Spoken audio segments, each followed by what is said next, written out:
Analyzing cryptocurrencies with Python. I'm going to go over a lot of boilerplate of what is Bitcoin, what is blockchain, what are cryptocurrencies before we get into the Python stuff. So I'm just forewarning you peeps, gender neutral.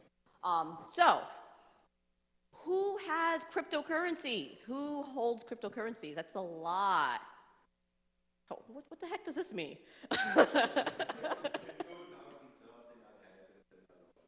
Oh no.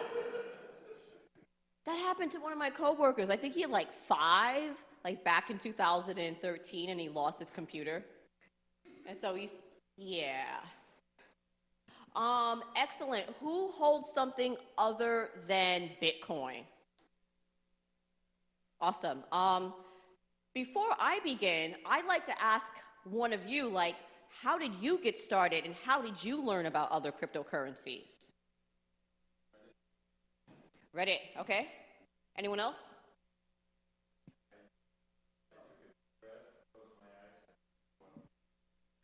I'm glad you're in this presentation because that's what I'm completely against. I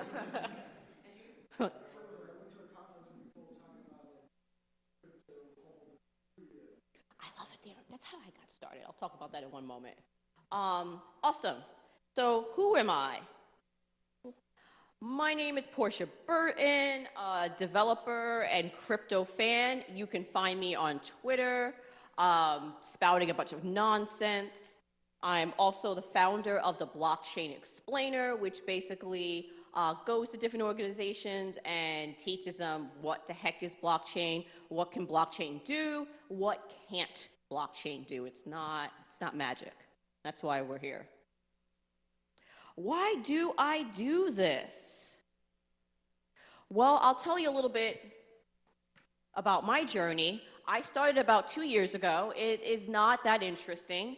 I actually read an article about blockchain on an Economist, and the Economist linked to an Accenture white paper, and I read it, and I was just amazed. I'm like, oh my gosh, you can put these things on the blockchain and it's immutable. I mean, it shouldn't really excite me that much because you can definitely have an immutable ledger and not a blockchain, but hey. So what I did was I actually wrote 2 blog posts about blockchain and cryptocurrencies. And I was about to go off and do something else. Like I was writing something about CSS transitions 2 years ago. This was pretty cool. And one of my friends from PyLadies PDX, this is why it's so important for you to join and create organizations. So one of my friends from PDX PyLadies reached out to me and said, I read your blog post. Would you like to talk about blockchain at NodeConf in Amsterdam? And I said, would you like to pay my way? And 2 weeks later, an undisclosed amount of money ended up in my bank account. And I'm like, I guess I'm doing this. So I spent a good 2 months like figuring out how to create smart contracts. I learned about cryptocurrencies. I started out with Ethereum, but I had to learn a bit about Bitcoin because that was like the main cryptocurrency that most people know. And that's how I got started. I also went to a lot of the DC meetups, and they just kept inviting me to come back because it was mostly engineers who were not developers and government officials. So I would tell them, no, this is how you create a smart contract. This is how you do not create one. And they're like, can you give this presentation? Can you come to this? And it just kind of snowballed. That's how I got involved. So we're gonna do YAWIS, which means yet another what is blockchain. There's so many of this online. So let's go over the main properties of blockchain. The main properties are it's distributed, just like if you had a file that you're uploading with that's peer-to-peer. It's trustless, which in layman's terms means that you're not using a person or institution to say that this transaction is okay or it's not okay. And it's an immutable ledger, which means, and Most of you know what immutable means, which means that you cannot change it. What I tell a lot of people, because there are companies who want to make a blockchain, and they love this immutable ledger part, they love this distributed part, but as programmers, many of you know that you could build a more performant data store without it being a blockchain. So if anyone in your company wants you to build a blockchain, say no, and then say why. And then if what they want is distributed and immutable, you can easily use something like a Cockroach DB, horrible name. Cockroach DB is a data store that originated in Google, and so they turned it into a company. And Cockroach DB has number 1 and number 3, where it's based sharded, and you have data in these different places that automate. And if you update it, all of the different data stores automate simultaneously, and it's immutable, which means you can't change it. So always challenge someone who wants you to make a blockchain, because you can probably make a good data store using a Cockroach DB or even like Postgres. So here's an immutable ledger. So if you go to something like a blockchain that shows you all of the different blocks, with a ledger, it shows you the height, it shows you like the age of the transaction, the total sent, and this is what people like about blockchains, Bitcoin and blockchains, because it is transparent. It is not siloed if it's an open blockchain. Private blockchains are a different matter. This is really important because when you're in an institution, not everyone has full access of a budget. Not everyone has full access of a ledger. So if you have a ledger that is 100% open, this is considered a radical kind of technology and ideal for organizations like Wall Street or like the government. Government has interesting ideas of what to do with a ledger, but it's another story, another day. Blockchains, if you're talking about Bitcoin uses something called proof of work, and proof of work is basically you have different machines that are solving cryptography problems, and the machine or the rig that solves it first and has more people who agree upon the solution, they are rewarded for doing this type of work. What I don't have here is you also have something called a proof of stake. And a proof of stake is, like if you're using something like an Ethereum, you put some of your ether or money on the blockchain and you get to anonymously say yes to the transactions. And for staking your ether, you get like 5%, I believe, is the interest rate because you're not using your ether. So that's another model, proof of stake. There are other types of models, but those are the two main ones. It seems like every day people are coming up with another like proof of trust, proof of promise. So it's something that's becoming like overused in the blockchain world. So why are blockchains important? Why do people care about this? It introduces efficiency, eliminating the overpaid Wall Street workers. Many people in Wall Street and finance make a very nice living being the consensus part of a transaction and saying, yes, this is right, no, this is not right. If you're able to take the consensus part and automate it or put it on something like a blockchain and use proof of work, then you do not need to pay so many people 6, in some cases, like 7 figures. So that's why when you're looking for blockchain examples that are in production now, you should look at Wall Street, because Wall Street's definitely looking for ways to maximize and concentrate their profits and not give it to workers, overpaid workers. Separating wealth from state. This is what I care about a lot, and this is what I think a lot of people do not understand. In a place like DC or Paris or London, there's a lot of talk about doing international aid. And international aid is give the people food, give them clothing. And I just think that's a really limited way of helping others. If you look at Syria, people who were middle class were influenced by what happened in Syria. What happens now if you're a refugee or if you're living in a country that's having political problems, you will probably have a problem with your currency. It is really hard for you to get currency if you're from a state that is failing. And so what happens to a lot of people is that their wealth is evaporated with the state. If you have something like Bitcoin or Ethereum, you are able to easily take your money cross-border. What a lot of Westerners don't understand is that banking systems in other parts of the world are not reliable. And I mean, if you do enough research, you would see that banking systems in places like the United States is not reliable either. You can look at a Wells Fargo.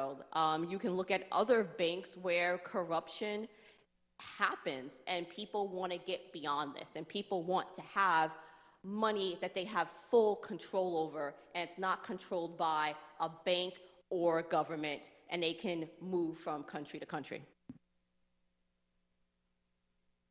Western Union alternative. In many places, I think Haiti is like 20 or 30% of the economy, 20 to 40% of the economy, I know it's a big range, is based up on like foreign remittances. Foreign remittances makes up a great...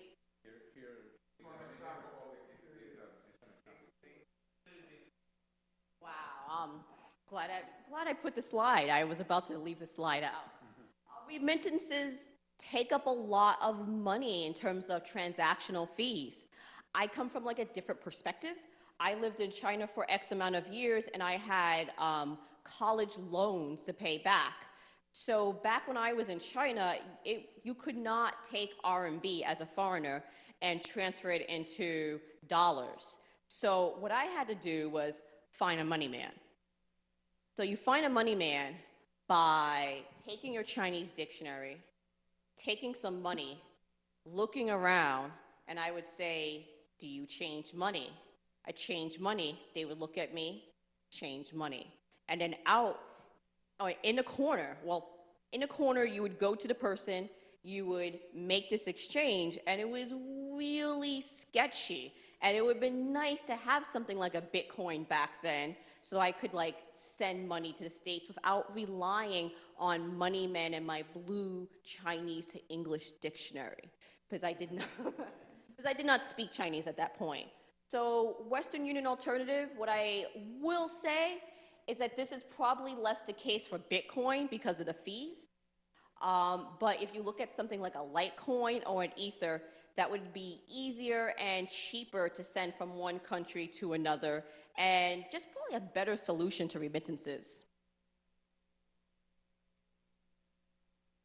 What the heck is cryptocurrency? A lot of smart people on Twitter get this wrong.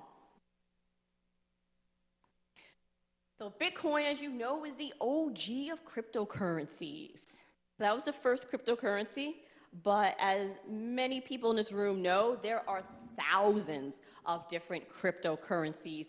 Each of them have their own little characteristic, like you have privacy coins, you have tokens. How many of you know about privacy coins? Privacy coins. Which privacy coins do you like? Which privacy coins do you like? Zcash, Monero. Dash is one of the original ones. I have to say, I like Zcash. Like, I like Monero because it does the mixing, but I like Zcash because it seems like it is private, like, by design. If you're ever interested, Zcash, they seem like open people, so if you have any questions about what they're doing in your research, just send them an email, and they'll respond. And if you live in the area, never mind about where you live, but just send them an email, they're great. I like Monero. Privacy coins are interesting because when I would talk to my coworkers about Bitcoin, they're like, oh, you're gonna lose your money, you are a criminal. And I'm like, no, I'm not a criminal. Like, if I had something to hide, I would not use Bitcoin. I mean, that's like criminal behavior 101. I'm like, I'm never gonna trust you with any criminal activities when it comes to cryptocurrencies. But honestly, when it comes to money, I mean, all joking aside, some people wouldn't like to have their transactions private, just like when you're browsing the web, you would like to have some privacy. That's when Zcash and Monero just is an important feature. ICO. I'm not going to have a lot of time to talk about ICOs, but when I'm on Twitter, I think a lot of people conflate all cryptocurrencies with ICOs. How many of you are involved with ICOs?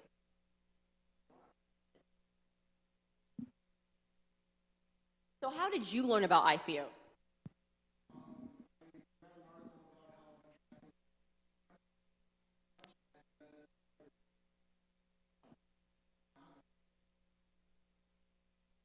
Did you use Mu, my Ethereum wallet, which I think they changed their name recently? Mu is cool. I use Mu. There's also, what is the other extension that I'm thinking of?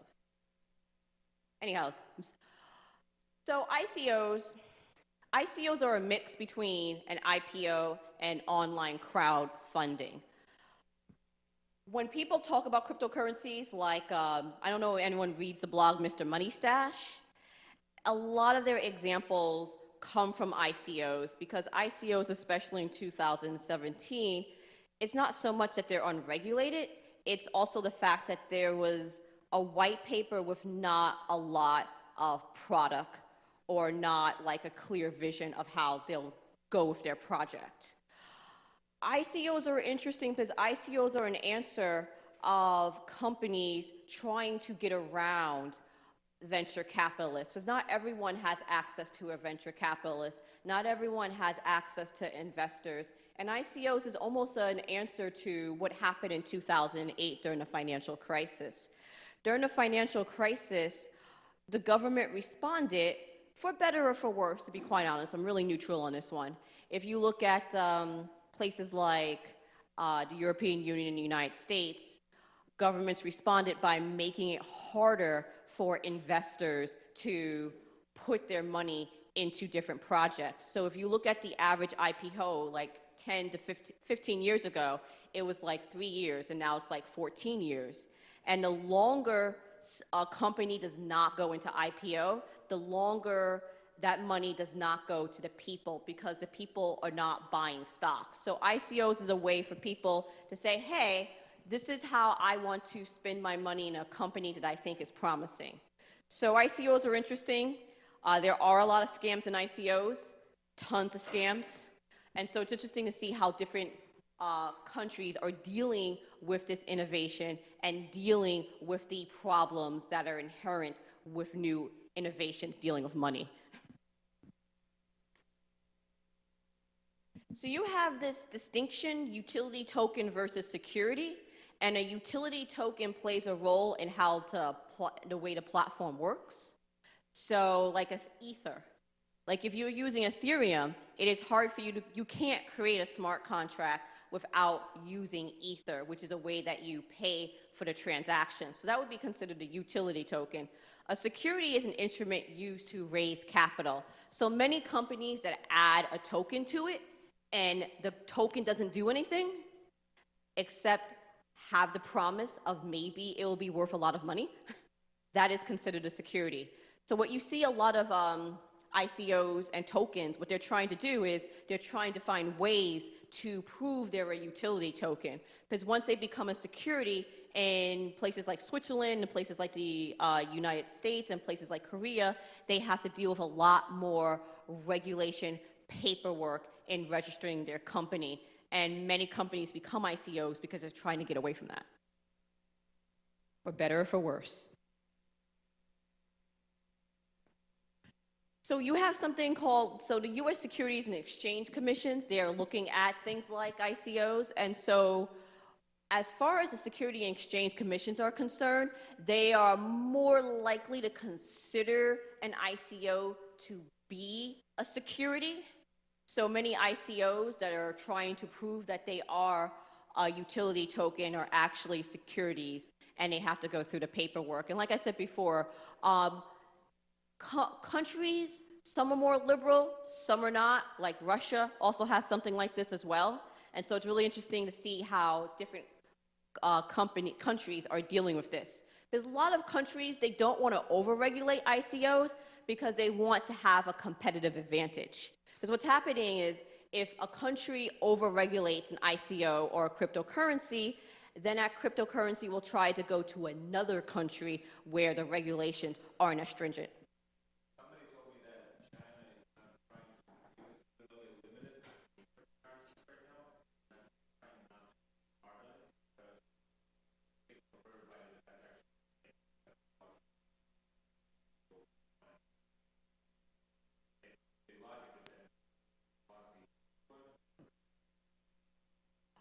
Bitcoin has been such a boon for China. This is where I go into personal opinion territory. China does this on a regular basis. Like China, I believe in 2013, they like banned cryptocurrencies and exchanges, and then they stopped the ban. This is what I think China's doing. This is not professional advice, and this is my opinion. China is trying to come up with a very centralized way of looking at identity, and money becomes in that umbrella. So China's working on their own cryptocurrency. They're going a step further than places like Canada, who also has their own cryptocurrency, because they want to be able to use this one standardized currency to see everyone else's transactions. Like China's trying to come up with something called like a social credit card system, and this is already in beta. So the social credit card system, the social system is everyone has a number. So based on how you pay your bills, based on criminal activity, and based on how you treat your parents, you get a score. Yes, and this is already in production. Like people are signing up for this. It is not mandatory, but I think it will be mandatory in 2020. So they're using artificial intelligence, and I think they're going to use the blockchain as a way to see if people, in order to, as they would put, keep social harmony. So what happens is, in this social credit score, if you are a good person meaning someone who is good to their parents, who pays their bills, and who doesn't complain about the government, not making any of this up, they give you points. So if you get a lot of points, you get like a free trip to Singapore, if I'm not mistaken. And, and you get a lot of discounts too. But if you do have a low social score, you will have the government, if someone gives you a call, there have been cases where the government will say, this person has a low score, and there are cases where the government will take away some privileges from you. And so China, it's not in their interest to have competing cryptocurrencies, even though they love this technology. So they're working with people like Neo in order to create a cryptocurrency that falls into their social credit system. Yeah.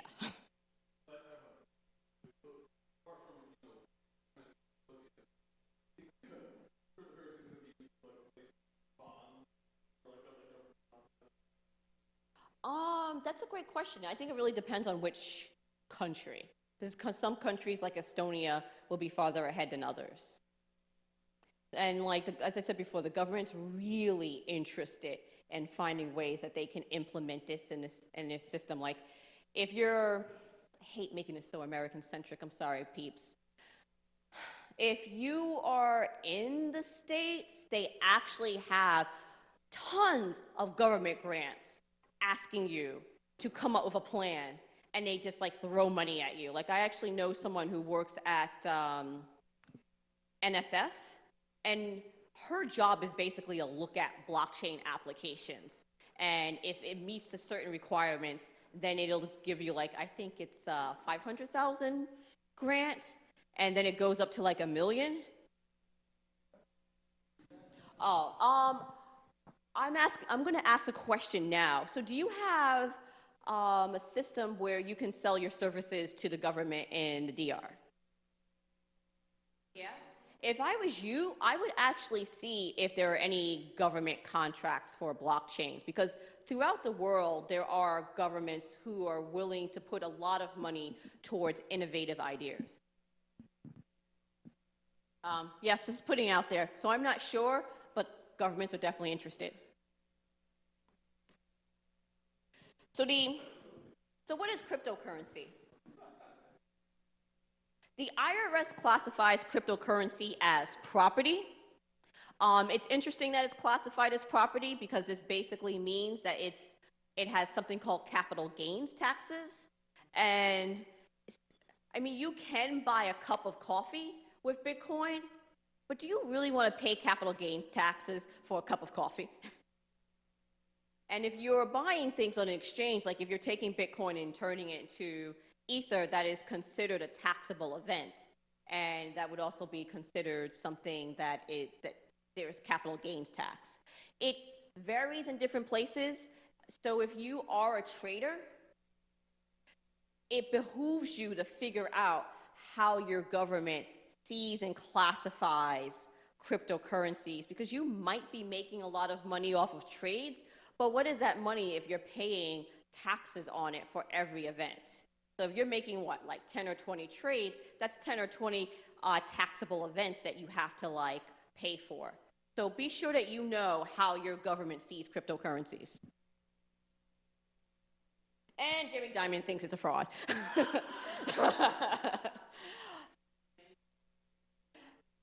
Didn't he say that he doesn't want to comment on it? I think his daughter has Bitcoin. And I know JP Morgan has written like an 80-page paper on like cryptocurrency, so whatever. Geeky finance time. It's time to get into geeky finance. So how do we fit cryptocurrencies in our current personal finance framework or financial framework? This portion of the presentation is super important for me, and this is the first time I'm giving it, because when I talk to people about cryptocurrencies, they usually say, oh, it's a fraud, or oh, you will lose your money. And that's just such a non-critical, one-dimensional way of thinking about money and risk. So what I'm going to do is take cryptocurrencies and show a mental framework and a financial framework of cryptocurrencies and how you can think about them in a larger scope.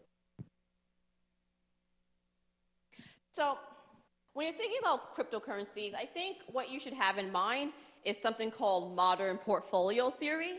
And in modern portfolio theory, it basically takes your portfolio and it individualizes it. Basically, if you are building a portfolio, you can't just go to someone and say, hey, please help me with my finances. Like, what is that? I need to know, what is your budget?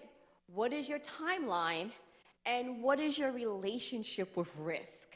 So if someone is thinking about getting into cryptocurrencies, I think that's the bigger question of, do you take risk in other parts of your financial life? Like, are you investing in something called in real estate? Like, what are your other investments? So modern portfolio theory was started by Harry Max Markowitz, and higher returns are achieved by taking higher risk. And what I see on Twitter, you can see I get all of my information from Twitter, is that like when people say Bitcoin is a scam and they're trying to protect their families, that saddens me.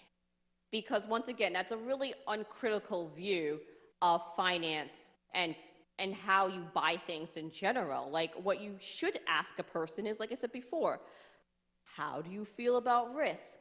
And if you're talking to a person who thinks they're going to get rich quick on Bitcoin, Bitcoin's not the problem.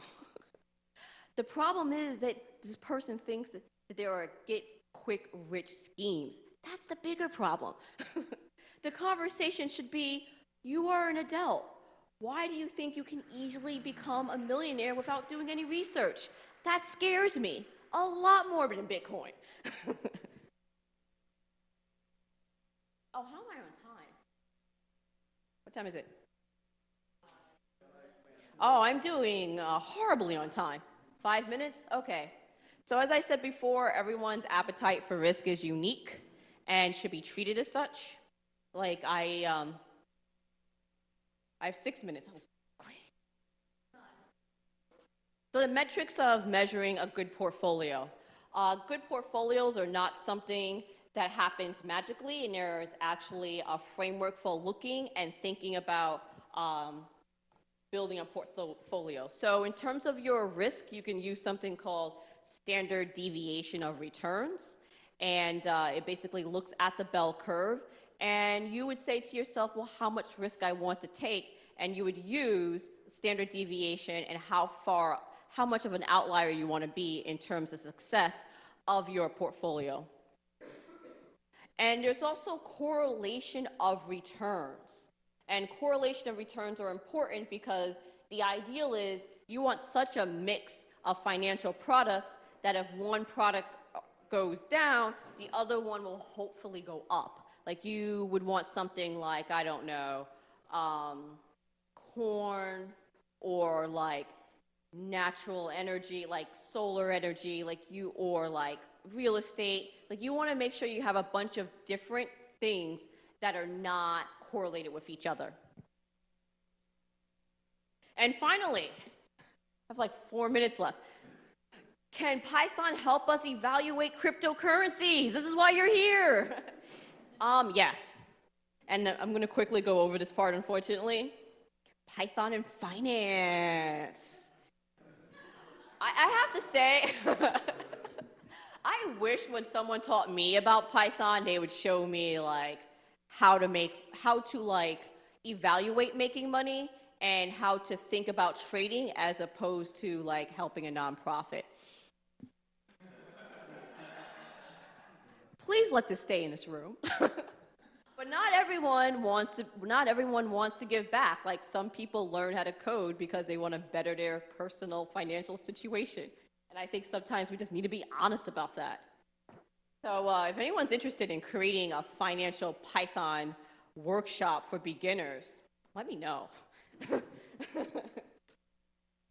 So what I used in this presentation, so what one can use is like Pandas. Pandas is great for data analytics. Request is an easier way than URL lib in order to like get data. Pyfolio, who really needs a broaden their docs. So if you're looking at different portfolios and trying to figure out key components of it, Pyfolio can help you. There's also something called Quantium, which is not here. And Quantium is great for getting you started with like trades and stocks and analyzing markets using Python. So here are the roundup of packages. You have Pandas, Pyfolio, Request, and Jupyter. We should all clap for Jupyter. I love Jupyter. Demo time. So in this demo, I'm going to quickly show you where to get the data, how to make a simple plot, and then I'll leave it there. Let's see. Oh.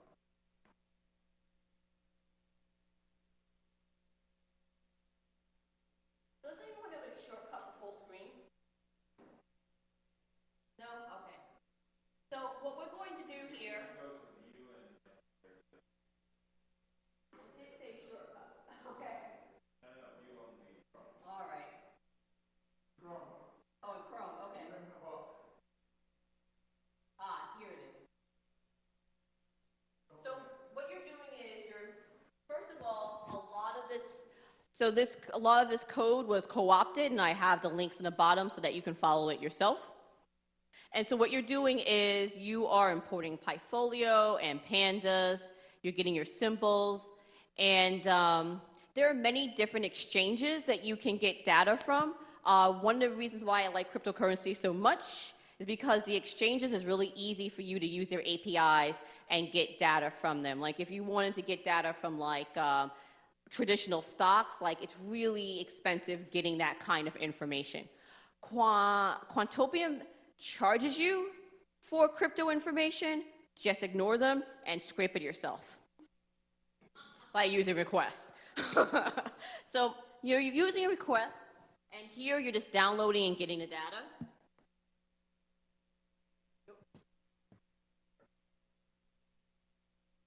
So here, basic Python, you're getting the file name, you're escaping the strings. There's a better way of doing this if you're using Python 3.6. You're downloading the data, and then you're taking, and then you're converting your data frame. I love data frames because they do remind me of Excel sheets. And then you are filtering the empty data points here. Let's try it again. Awesome. We are not going to use the data we just downloaded, and instead we're going to use data from Coinbase.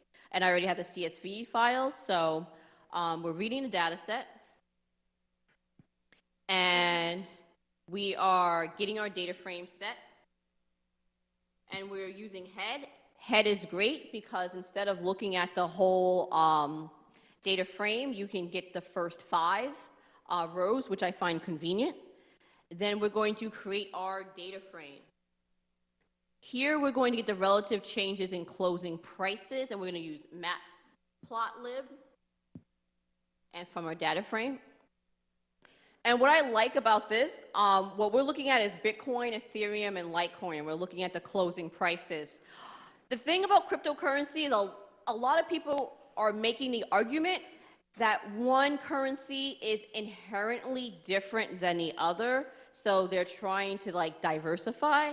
But looking at this, we can see it's really hard to diversify with Bitcoin, Ethereum, and Litecoin, because it seems like they are closely correlated with each other. So in terms of correlation, in order for us to test that, we can use the Pearson correlation, and we're using Seaborn as well. So here's a Pearson correlation. A number that's close to 1 means that they're correlated. Anything below 1 means they're less correlated. So when we look at this chart, we see Ethereum and Bitcoin, their correlation number is 0.9, super correlated with each other. Litecoin and Bitcoin, 0.8. Litecoin and Ethereum, 0.9. So this proves numerically that in this chart, and this time period, Litecoin, Bitcoin, and Ethereum are closely correlated. This information is from December, so I can't tell you if it's closely correlated now in February. Just want to put that out there. And I'm going to end this soon. Day.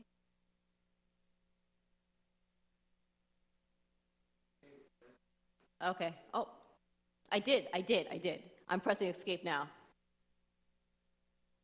Oh, that's interesting.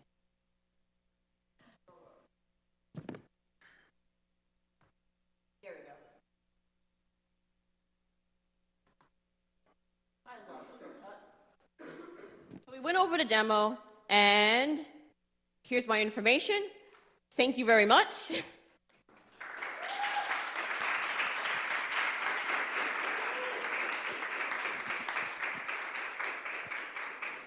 You can find me on Twitter with my pet theories. I have a website, The Blockchain Explainer, and I also have a newsletter where I go over the most important Bitcoin and blockchain news, and that's on the bottom. And plus, I have a YouTube channel.